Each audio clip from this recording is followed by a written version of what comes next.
Welcome to Sunny's Mindset Lab podcast. Today we're exploring skills with people with its author, Les Giblin. This book focuses on the practical psychology of human relations, how to understand people, influence behavior, and build stronger personal and professional relationships. Thank you, Sunny. Skills with People is about understanding what drives human behavior and learning simple, practical ways to work more effectively with people in everyday life. And that mission feels more crucial than ever, especially in the professional world. It really is. The source material we're looking at today opens with this really striking statistic. It says managers spend, on average, something like 65% of their working time with other people. That's right. 2/3 of their day. Two-thirds. And yet, there's often so little formal training in these social skills. The expectation is just that you'll pick them up as you go. You'll just absorb them, exactly. And that creates a huge gap in competence. We define social skills as the specific, observable ways a person behaves towards others. So not just a general feeling. No, not at all. Think about conducting a disciplinary interview, or leading a committee meeting, or even just assessing a job candidate. These are all complex social situations. And when we talk about being effective in those situations, it's not just about being well-liked or pleasant, is it? What does effectiveness actually mean here? Effectiveness is purely tied to measurable results. Okay, so outcomes. Yes, exactly. Yeah. Did you achieve the intended purpose? So for instance, if a supervisor handles a disciplinary issue in a certain way, an effective way, you might see lower absenteeism from that employee afterwards. Right. Or if a selection interviewer is really effective, the candidate they choose is just significantly more likely to perform well in the job. That means higher productivity, low turnover. We're looking at practices that demonstrably lead to achieving these organizational goals. Okay, let's unpack this huge topic. I think we have to start at the foundation, which is how we actually communicate. We tend to think of it as, talking or writing. Oh, words, yes. But the sources here emphasize the, frankly, overwhelming importance of the nonverbal code. Just how much power do these signals really hold? Well, when it comes to expressing an attitude, let's say friendly versus hostile, or maybe superior versus inferior, the research consistently shows that nonverbal cues carry about 5 times the weight of the verbal cues. 5 times. That's incredible. It is. So if you say, "I'm delighted to see you," but your face is flat and your arms are crossed, You're reading the body. you're reading the body, not the words. The verbal message is, for all intents and purposes, ignored. Okay, so we have to get into that nonverbal code piece by piece. Let's start with physical space. Bodily contact and proximity. How does that signal our attitude? Well, proximity is a very clear signal of liking. Generally, people get closer to those they like, but the specific rules are highly, highly cultural. In a culture like, say, the English, physical contact is pretty restricted. It's confined to formal greetings, maybe a farewell. But if you go to Latin American or Arab cultures, much closer proximity and more contact are completely normal. It just reflects a different accepted level of intimacy. And there are even subtle differences within, say, Anglo cultures. Oh, yes. The acceptable social distance varies a lot. The English tend to maintain a greater distance than Southern Europeans, for example, but they're actually less distant than the Scots or the Swedes, who have a wider social bubble. A manager just has to be aware that moving closer can feel like an advance, and moving away can feel like a withdrawal, all depending on that cultural norm. That's fascinating. Okay, what about how we orient our bodies? The angle, that sends a message too. A very clear one. Orientation is crucial. If you're sitting or standing side by side with someone, it signals cooperation. It implies you're looking at the same problem together. Versus being face to face. Exactly. If you are head-on, directly facing someone across a desk, that usually signals opposition. It's more confrontational. This is why a lot of productive discussions just naturally settle into a 90-degree angle. It allows for discussion without that explicit opposition of a head-on setup. So we even use it to start and end conversations. We do. Turning towards someone is how you begin an encounter, and turning slightly away is a cue that you're about to end it. Okay, direction of gaze. This feels like one of the most active cues. We look for a specific reason, right? Primarily for 2 reasons, yes. To get information and to receive feedback. In a typical conversation, people look about twice as much while they're listening as they do while they're talking. I see. Looking at the speaker is a confirmation that you're getting their message. But long periods of looking can also signal a desire for intimacy, which is why, too much eye contact can feel a bit uncomfortable or even threatening in a professional setting. And there's a regulatory function to it too. Yeah. Especially around taking turns to speak. Absolutely. The synchronizing of speech is heavily regulated by our gaze. When a speaker is about to finish what they're saying, they'll often give a prolonged look at the listener. It's a nonverbal cue. A signal. It's a signal that the floor is about to change hands. It gives the listener permission to jump in. If you fail to give that look, you might find the other person interrupting because they never got the cue. Now, you highlight a key difference between facial expression and tone of voice. Mm-hmm. A face can tell us a lot, but the sources suggest the voice is often more revealing. Why is that? Well, the face gives us a sort of continuous commentary. It shows surprise, anger, agreement. It's essential. But the face is also highly controllable. We learn from a very young age how to put on a polite face. A professional mask. A professional mask, exactly.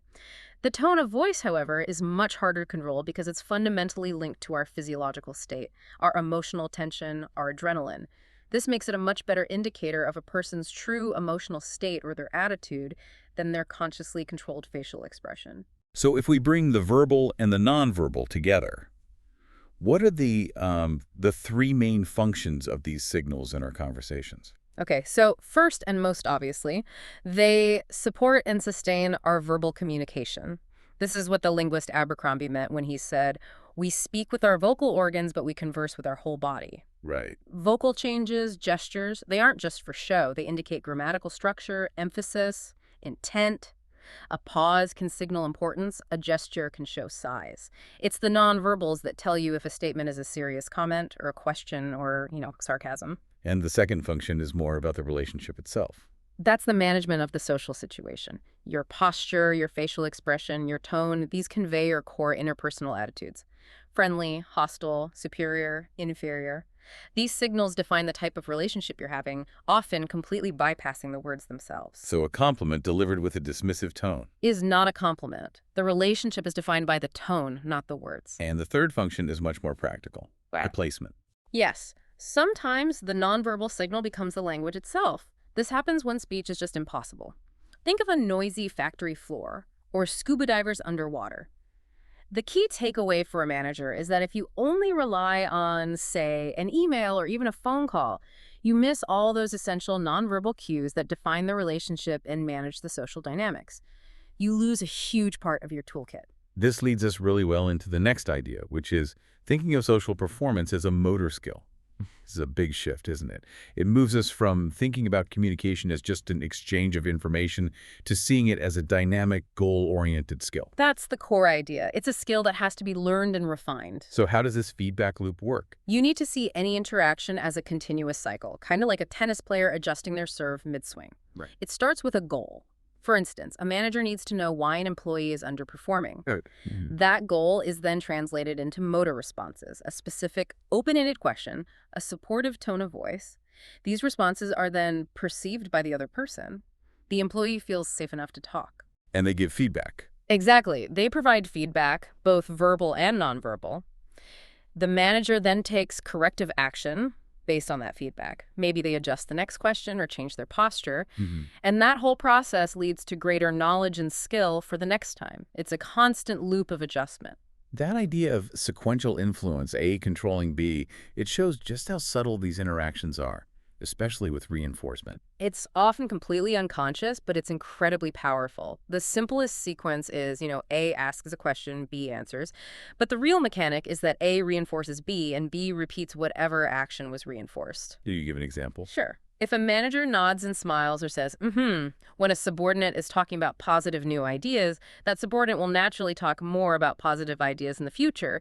It's rapid-fire control. Each person is constantly shaping the other's behavior. So the real measure of an expert is their ability to take that corrective action on the fly. That's it. That's the skill. Can you give us a practical example of that kind of adjustment? Absolutely. Let's go back to an interview. Imagine the candidate is talking too little, giving very short answers. An unskilled interviewer might panic and start talking too much themselves just to fill the silence. Right, they dominate the conversation. They do. But the skilled manager recognizes the feedback immediately. Short answers, not much eye contact. Their corrective action is swift. They switch to easy, open-ended questions, and they consciously reinforce even the small things the candidate says with, visible head nods, encouraging sounds. The goal is to get that feedback and adjust your performance instantly to keep things moving productively. When two people interact, they seem to quickly establish a kind of pattern, what the sources call an equilibrium. This seems to govern everything. What exactly does it coordinate? Well, when any two people start interacting, they establish this coordination across several key dimensions. The content of the discussion, their respective roles, like who's dominant, the level of intimacy, and the general emotional tone. Is it warm or is it reserved? And there's a hidden agenda in new encounters. Always. There's a period of watchful waiting, subtle feelers being put out, little advances and withdrawals, until that comfortable, stable pattern is established. And why is understanding that stability, that equilibrium, so critical for a manager who needs to, say, implement a change? Because once that social equilibrium is established, it becomes immensely resistant to change. People get a sense of psychological security from predictable interactions. Trying to change a deeply embedded social habit is notoriously slow. Think about it, that's what long-term psychotherapy tries to do. So it's incredibly difficult. For a manager tasked with rapid change, trying to influence old behavior patterns directly is a very hard road. So if you can't change the habit, you change the environment. How does a manager restructure the situation? Precisely. If you need a team to interact in a new, more cooperative way, it's often far easier to just restructure the situation itself. Change who interacts with whom, change where they meet, change the task they're working on. So you're forcing a new pattern. You are. This forces a new equilibrium to establish itself, one that isn't burdened by the memory and resistance of the old pattern. For example, moving people from individual cubicles into a shared project room that forces a new, more collaborative equilibrium. This all leads naturally to the idea of rules and structure in social situations. Every setting seems to have its own conventions. Yes, every culture has established, often unwritten, rules for specific situations. The selection interview is a perfect example. The conventions say you dress formally, the interviewer asks most of the questions, and you avoid irrelevant personal questions.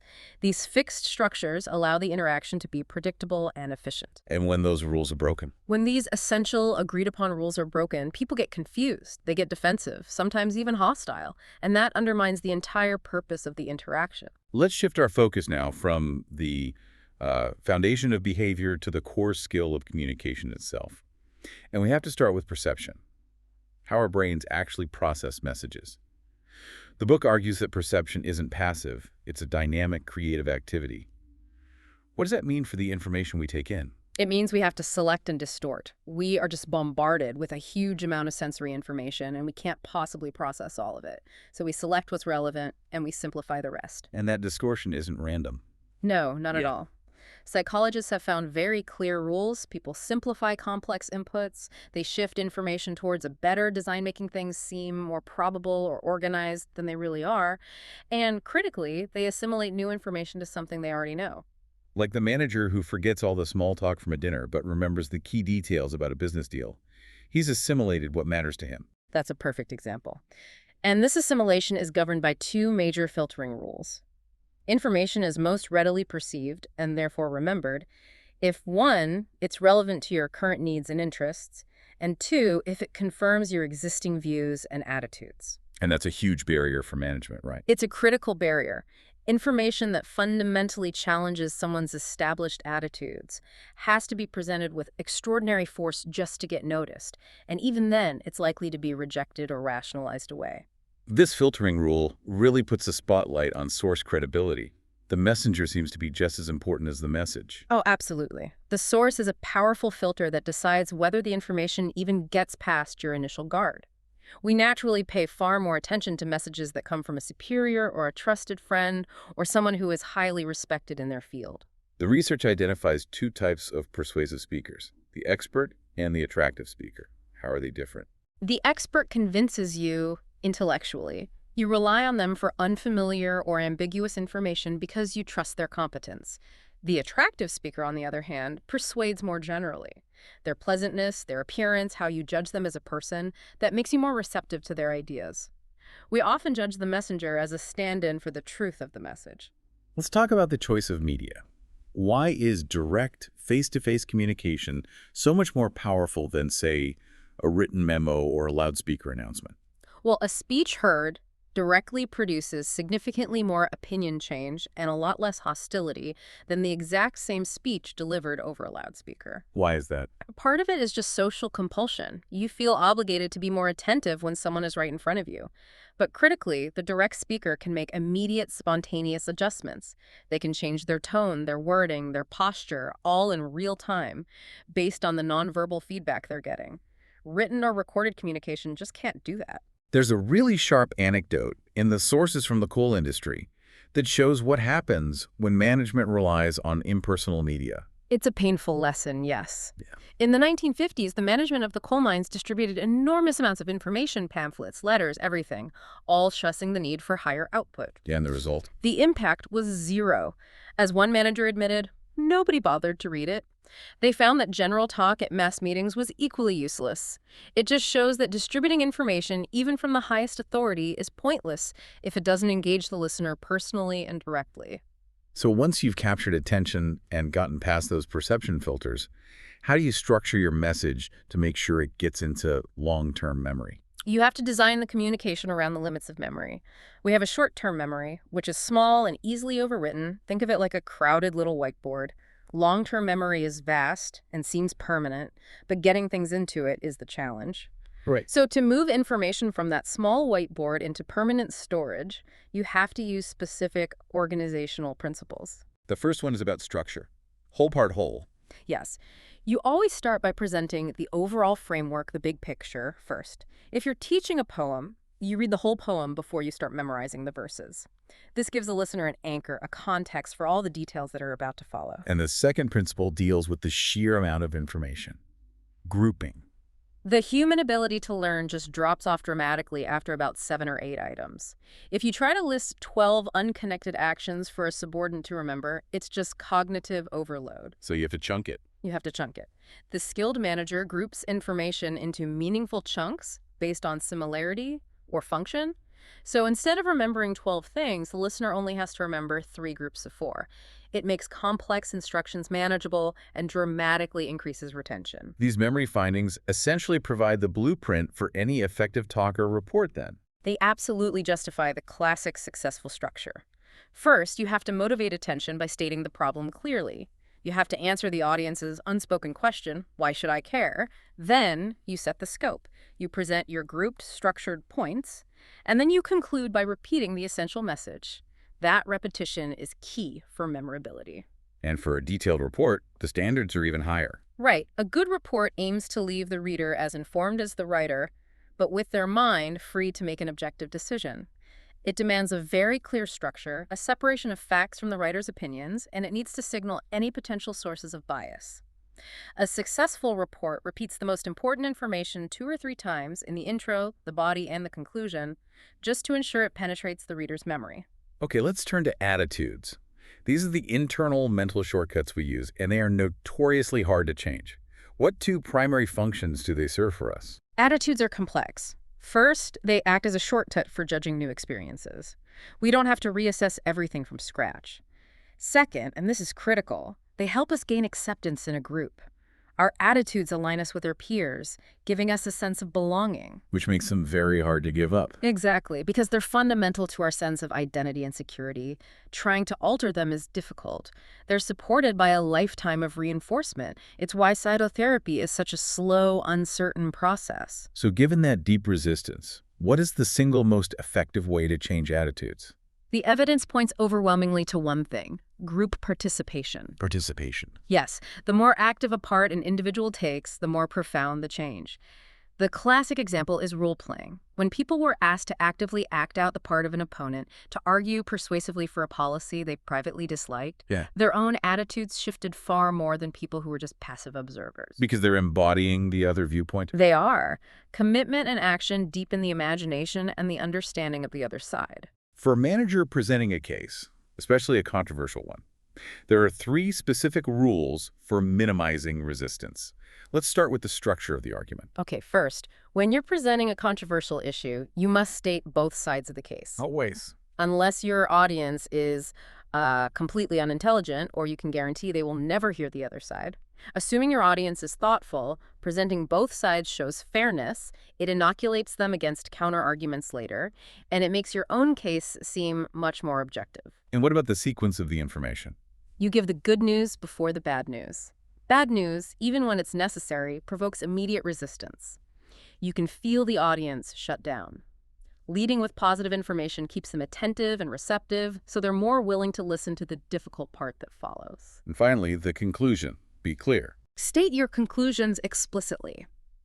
In studies, when the presenter drew the conclusion for the audience, twice as many people changed their opinion in the intended direction.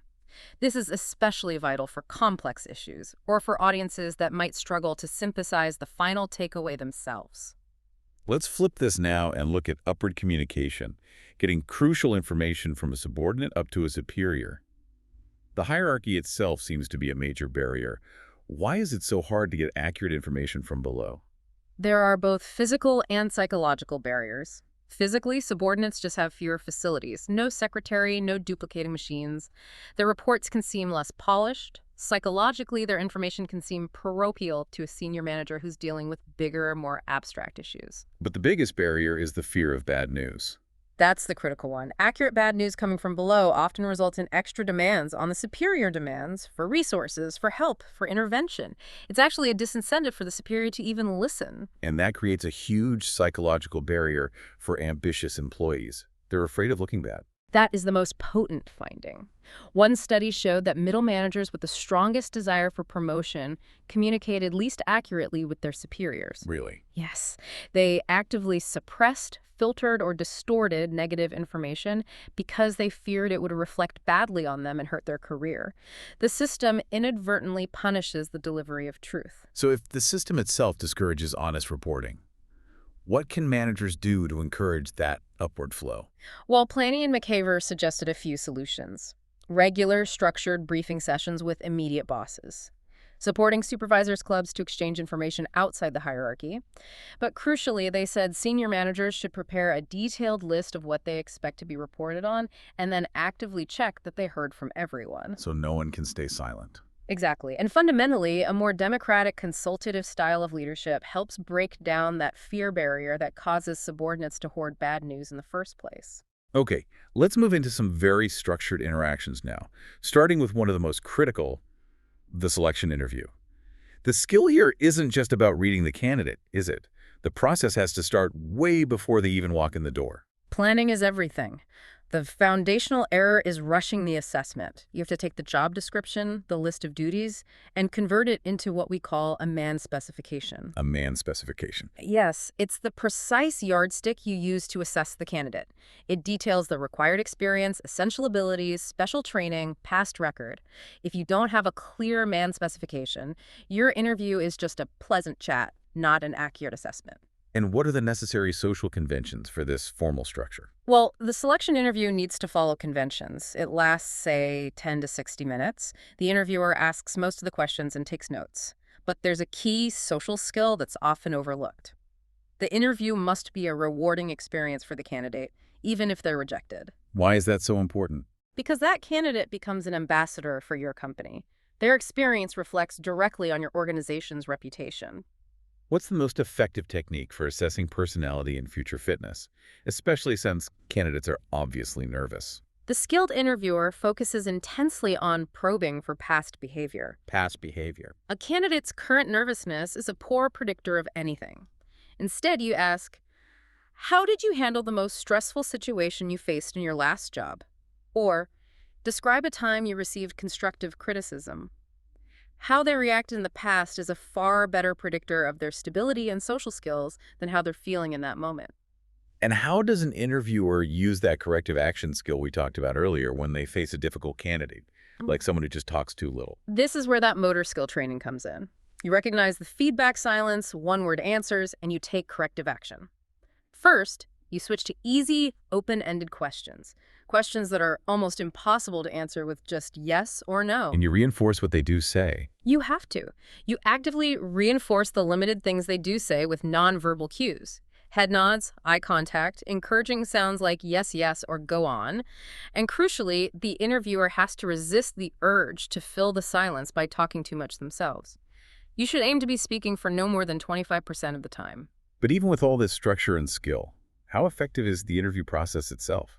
Does it actually improve selection accuracy? It's effective, but it's highly variable. Statistical studies show that relying only on tests and records gives you a validity of about 0.3 to zero point 0.4. Which isn't great. No. But adding a skilled, structured interview raises that validity significantly, usually to around 0.5 or 0.6. That's a substantial boost. The interview is best for assessing things like social skills and motivation, the things tests miss, but it's least accurate for judging mental abilities, which tests are better at. So it's a vital piece of the puzzle. It is, but we also have to note that some interviewers are excellent and others have a validity of near zero. The skill of the interviewer matters immensely. Let's move to the appraisal interview. This annual review is now really tied to management by objectives and target setting. Right. The modern appraisal is a vital, formal part of manpower planning. It demands that goals, completion dates, and performance standards are agreed upon with real precision between the manager and the subordinate. So it's a very complex meeting. It has multiple complex objectives, yes. You have to review past performance, set clear future targets, discuss career aspirations, clarify misunderstandings, and finally assign a formal grade. It requires a very detailed understanding of the subordinate's job. And yet, managers often dread these interviews. They try to avoid them. What makes them so psychologically difficult? It forces the manager into a formal, judgmental role that often contradicts the supportive, collaborative relationship they try to maintain day to day. The manager has to wear the judge's hat, and that tension is uncomfortable. It demands a sophisticated blend of acquiring information, really listening to the subordinate's view, and giving information, delivering your assessment. That role switching is taxing. When you're delivering that feedback, how should a manager handle praise versus discussing failures? Praise has to be specific and immediate to be seen as genuine. Generalized praise often feels insincere. When you're addressing failures, you have to resist the urge to give them a long list of all their faults. Right. That would be overwhelming. It guarantees resistance and inaction. Instead, you focus on one or two important issues for improvement. The goal is to make tangible, small progress on the most critical behaviors each time. Okay, the third type of interaction is the personnel interview counseling or grievance handling. Here, the manager's role is completely different. Absolutely. The primary purpose here is not to give advice, which we know is mostly ignored anyway. The purpose is to help the individual find their own solutions. Why is that so important? Because solutions that come from the individual themselves are far more likely to be translated into sustained action and commitment. The manager becomes a facilitator, a helper, not a judge. So the essential skill in counseling is the opposite of presenting a case. It's just listening. It's the art of listening. The effective listener should aim to take up no more than 25% of the speaking time. And you have to train yourself to listen for the latent content, the underlying unexpressed feelings and attitudes, as well as the actual words being said. The real problem is often hidden in that latent content. What kind of atmosphere does the interviewer need to create to encourage that? An atmosphere of timeless calm. The interviewer has to be permissive, neutral, and objective, creating a space that's free from judgment. You should use questions directed toward objective problem solving, not assessment. For instance, ask, what are the advantages and the disadvantages of that course of action? It helps the interviewee weigh options without feeling judged. And what are the big pitfalls to avoid? I remember a classic example from the sources of an interview or just jumping to a conclusion. Yes. Interviewers create fear and hostility when they fail to stay neutral, when they criticize, or when they jump to conclusions. The example is perfect. The interviewee says, I like figures better than people. An unskilled interviewer jumps in with an interpretation. So you find it difficult to deal with people. And the interviewee's response? No. The interviewer misheard a statement of preference as an admission of a social deficiency. And in that one moment, they broke the permissive atmosphere and shut down the honest exchange. Let's get into group dynamics now. Meetings and committees.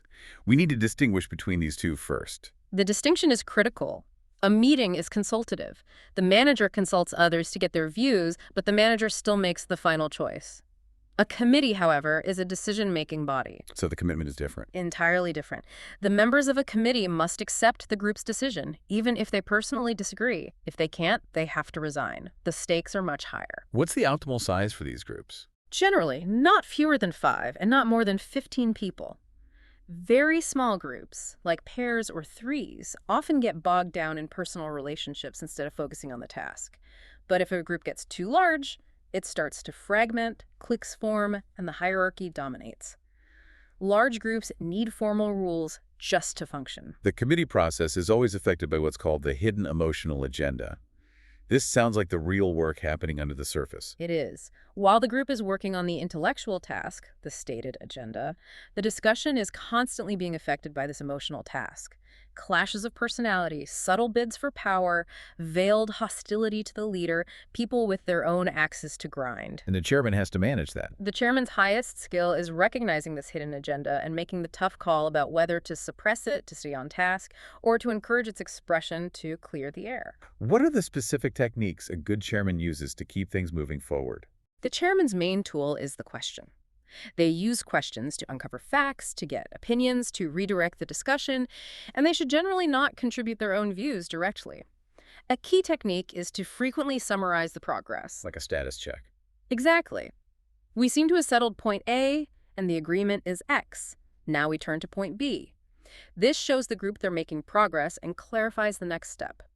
If the chairman absolutely must offer their own opinion, they should signal the role change. If I may leave the chair for a moment to offer a suggestion. Given all this complexity and the hidden agendas, why bother with groups at all? Wouldn't an individual decision be faster? Individuals do produce more sheer ideas, but groups perform significantly better at criticizing ideas and putting complicated ideas together. They're superior at analyzing complex problems, and the average judgment of a group is consistently better than the average judgment of its members. But there's a condition. There is. This superiority only holds if the members represent divergent viewpoints. If everyone already agrees, the group dynamic just reinforces this shared and potentially incorrect view. Let's talk about building and sustaining long-term managerial relationships. For these to work well, the environment needs 4 key supports. These are structural requirements, yes. First, roles and responsibilities must be clearly defined. Second, information and standards about the work have to be provided consistently. Third, you need effective representation for your department, both upwards and sideways. And fourth, the structure has to foster genuine job satisfaction. The interactions between peers, between colleagues, often involve a lot of trading and bargaining. It's almost like a marketplace. That's a good way to put it. Peers often act as buyers trying to get scarce resources or time, or as sellers trying to promote their department's services. Successful managers understand this and use standard selling techniques. They make sure their colleagues are always aware of their contribution, not just during a negotiation, but consistently over time. There are some interesting strategic findings on how to approach a negotiation based on how just your cause is. Yes. If you're going into a negotiation and you have a clear, just, or reasonable case, meaning the facts are on your side, you should prefer a formal discussion. In a formal setting, reason and logic are more likely to win out. And if your case is weak? Conversely, if your cause is weak or extravagant, you should prefer an informal situation where you can influence through your personality, your rapport, and general persuasion. The overall pattern of formal negotiation, like between a union and management, seems to follow a kind of choreographed dance. It often does. It typically has 3 stages. It starts with a formal statement where both sides present their maximum positions. Then there's an informal negotiation period, often surprisingly friendly, where they try to figure out the other side's realistic goals. And it concludes with a final formal agreement, which is sometimes stage managed, so both sides can save face with the groups they represent. In this long-term context, the book highlights self-presentation as a critical managerial skill. It's likened to marketing a product. This seems less about being genuine and more about being strategic. It's about ensuring your competence is recognized. The manager has to consciously take the time to be known by influential people in the organization. This also means making sure your dress and manner consistently convey the right professional impression. Good posture, a pleasant smile, an air of confidence. And critically, you should indirectly publicize your expertise, maybe by helping a colleague solve a high-visibility problem. Your skill becomes evident without you having to boast about it. Let's turn to group leadership. We know cohesive groups are powerful, but that cohesion can be a double-edged sword. Cohesive groups are definitely powerful. They develop shared norms about speed, quality, attitudes. They have higher job satisfaction, lower absenteeism, lower turnover. The danger, however, is that this power can be used against management's objectives. If the group norm settles on low output, the group's cohesion will strongly enforce that low standard. This brings us to Blake and Moten's managerial grid, which defines the leader's dual responsibility. Can you define the two axes of that grid for us? The grid defines leadership on two independent dimensions. One axis is the focus on the task, which is called initiating structure. That's about planning, instructing, checking work. The other axis is the focus on the group, known as consideration or employee-centeredness. That covers welfare and supportive relationships. And the best style. The research strongly suggests that the 9.9 style high concern for both people and production is usually superior. It gets high productivity through genuine employee commitment by harnessing their individual motivation. On the task side, the initiating structure, is it better for a supervisor to be closely involved or to take a more general approach? Well, high productivity requires the supervisor to focus on actual supervisory tasks, like planning, instead of doing routine work themselves. However, output is generally higher under general supervision than under close supervision. It suggests there's an optimal degree of guidance. Pels found that research workers were most productive when they had the most freedom, but still saw their supervisor every day. It's a balance. And what about the consideration dimension? Is just being friendly enough to improve job satisfaction? Consideration is definitely correlated with high job satisfaction and low turnover. But there is a critical nuance that Pels uncovered. Consideration only correlates with job satisfaction for supervisors who are influential with their own superiors. That's a huge finding. It is. If the friendly supervisor has no power to actually deliver rewards or improve working conditions, the workers see that the friendliness is superficial and the satisfaction gain just evaporates. This complexity seems to be solved by what's called the democratic persuasive style, which uses the group decision technique. This is the missing key that unlocks motivation. This style motivates through explanation, it allows participation, and it uses the group decision technique, which was proven by the Koch and French experiment. How's that technique work? It works in 3 stages. First, a general discussion to loosen the existing group norms, say, about output speed. Second, persuasion by the leader toward a revised, more productive norm. And finally, a formal group decision for the new goal. The Koch and French study showed this generated profound internal motivation and cooperation. It virtually eliminated labor turnover in the participating group. We have to acknowledge that all these social skills operate within the rigid constraints of the work environment, the socio-technical system. Joan Woodward's work studying English firms showed how technology really dictates the social structure. Her findings were revolutionary. She identified 3 distinct social structures tied to the type of production. In craft work or unit production like building specialized machinery, you find small, cohesive groups, a flat hierarchy, and very little need for formal supervision. And then you have mass production. Right. For machine tending or assembly line production, the structure changes dramatically. Groups are large, social contact is limited by the noise or the pace of the machine, and the structure becomes much more hierarchical with 4 or 5 levels of management. What about the most advanced technologies? In advanced technology, like oil refineries, she found a return to smaller groups, often better social relations, and a much smaller span of control for supervisors.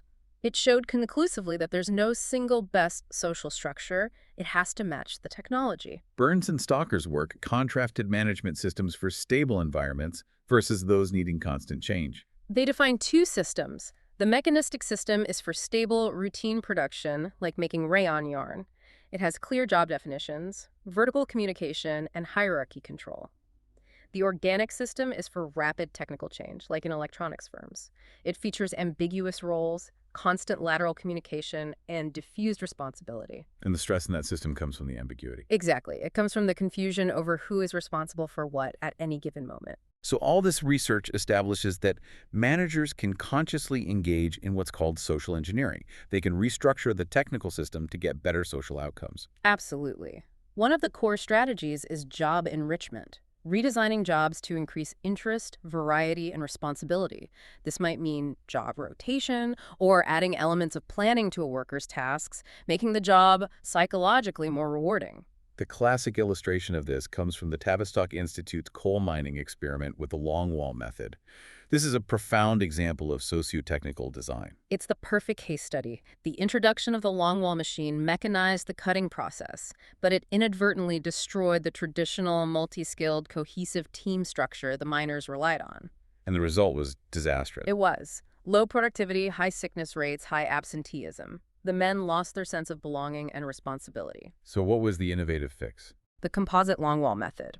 It kept the mechanization, but consciously restructured the social system to restore that cohesion.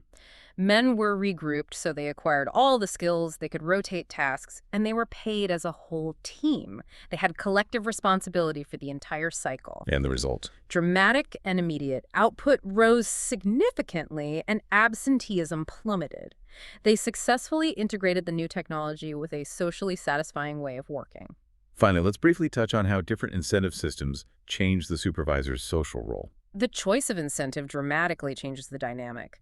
With individual wage incentives, the supervisor doesn't have to worry as much about individual motivation, but you get friction between workers who fear management will cut their rates. Right. Group incentives foster cohesive groups, but make collective negotiation more complex. Measured day work shifts the burden entirely to the supervisor, who has to constantly induce workers to keep up the agreed rate. And finally, systems like productivity bargains or profit sharing increase efficiency through participation, which forces supervisors to use all those complex committee and group decision skills we talked about. Our final section is about acquiring and improving these skills. We started by saying that just learning on the job is unreliable.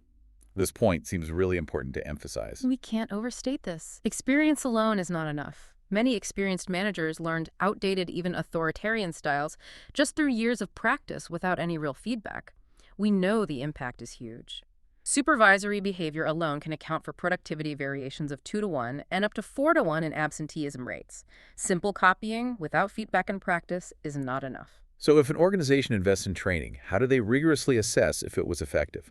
We have to avoid the classic pitfalls. The pitfalls are very common.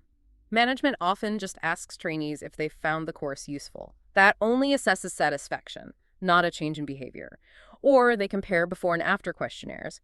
But that often only changes how trainees talk about a problem, not how they actually behave. So what does rigorous validation actually require? It requires 3 things. First, you need control groups that don't get the training. Second, you have to measure actual behavior using observation or objective data like turnover rates, not just attitudes. And third, you have to conduct follow-up studies 5 or 6 months later to filter out that temporary enthusiasm that follows any course. Let's look at the training methods, starting with on-the-job training, but making it effective. For it to work, observation isn't enough. The trainee has to practice the specific skill, and they must get immediate, accurate feedback. That feedback can come from customers, from rating scales, or from supervisors, but it has to be consistent and timely for the learning to stick. The most common and effective method for teaching specific techniques seems to be role-playing. What's the key component that makes it so successful?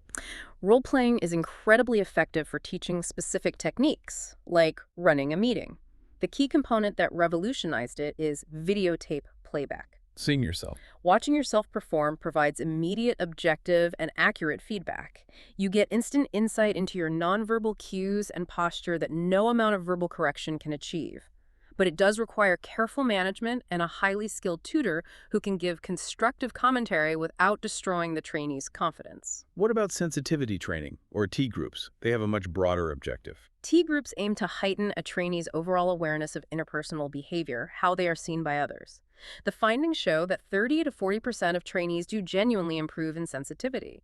But the intensity and the known failure rate with the other trainees, those who suffer psychological stress, makes T groups difficult to recommend broadly for general management. So if we put all of this together, what does the optimal integrated course design for social skills look like? The optimal design always combines cognitive understanding, the what and why, with active practical methods, the how.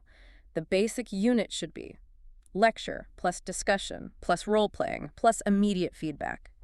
And the whole sequence has to move logically, starting with basic skills like active listening and progressing to more complex situations like managing conflict.